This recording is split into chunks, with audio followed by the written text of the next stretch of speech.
What's up, Deep Dive Spear Crew? A little video on putting some drains through the stringers as the water drains to the back of the boat.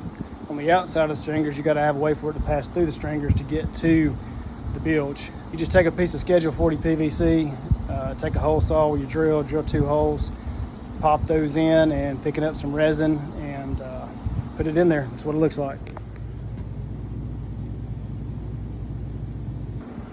And I'll laminate some 1708 over top of those and just cut out the hole as I go. Should be good to go.